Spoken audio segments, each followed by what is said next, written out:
Bonjour à tous, bienvenue dans notre matinale. Ce matin, je vous invite à la lecture d'un texte que nous trouvons dans Marc, mais que nous trouvons aussi dans Matthieu, chapitre 16, verset 26. Que serait-il à un homme de gagner le monde entier s'il perdait son âme? Ou que donnerait-il un homme en échange de son âme? Cette question, Jésus la pose à ses contemporains de Jésus qui sont bien sûr ses disciples, mais aussi cette foule qui est composée de personnes qui arrivent d'horizons divers. Et Jésus va droit au but. Il leur pose la question. Mais que sert-il à un homme de gagner le monde entier?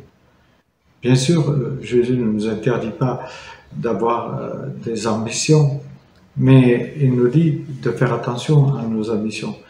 Il ne faut pas que nos ambitions soient la mission première de notre vie et qu'elles couvrent justement cette priorité à laquelle Jésus appelle tous les chrétiens, c'est-à-dire prendre soin de son âme.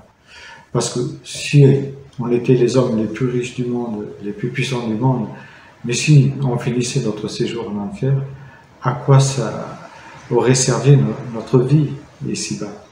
Et Jésus va droit au but. Il nous dit justement, voilà, ce qui est essentiel pour le chrétien, c'est de prendre soin de cette âme, de prendre soin de ce qu'elle entend, ce qu'elle regarde, ce qu'elle vit, ce qu'elle assimile, ce qu'elle mange, on pourrait dire. Aujourd'hui, nous sommes les uns comme les autres.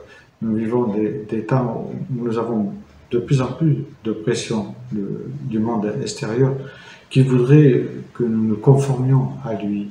Et justement, en nous conformant à lui, parfois nous pouvons accepter l'inacceptable que l'Écriture condamne.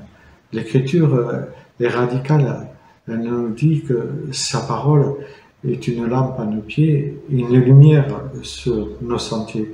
Et c'est à partir de là que nous pouvons nourrir notre âme correctement, en justement plongeant notre regard dans la parole, en nous nourrissant de celle-ci, pour que nous ne soyons pas, on pourrait dire, parasités par ce monde extérieur et tout ce qui voudrait nous faire croire. Oui, beaucoup d'hommes voudraient payer et donner tout ce qu'ils possèdent pour avoir leur âme qui repose en paix, leur âme qui ait la certitude qu'un jour elles seront auprès de Dieu. Et je crois que pour nous chrétiens, il est essentiel de savoir où nous passerons l'éternité. Et nous savons que les jours que nous vivons ici, notre vie que nous passons ici-bas, aura des conséquences présentes et à venir. Et donc, il est important de bien nourrir notre âme. Et c'est vrai que parfois nous pouvons avoir l'âme abattue, comme le dit le psaume 42, mais toujours nous devons espérer en l'Éternel qui est celui qui relève le malheureux, qui relève l'affligé. Et combien Dieu nous rappelle dans toute l'Écriture que le plus important, c'est de prendre soin de cette âme pour laquelle il a donné sa vie. Parce que nous savons qu'à notre mort, notre corps sera détruit, mais l'âme, elle ira auprès de Dieu pour l'éternité, ou elle ira auprès de Dieu pour un jugement. Et donc, moi, j'ai la certitude, parce qu'un jour j'ai donné ma vie à Jésus, et que je désire marcher comme il le désire, dans sa parole, comme il me le demande, j'ai la certitude qu'un jour mes yeux verront Jésus et que je serai auprès de lui. Et cette certitude, j'espère que vous l'avez.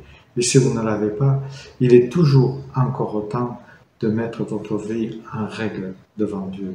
Oui, que le Seigneur vous bénisse et vous donne d'avoir des bonnes réflexions tout au long de cette journée pour que votre âme soit une âme qui rayonne de splendeur et de l'amour de Christ.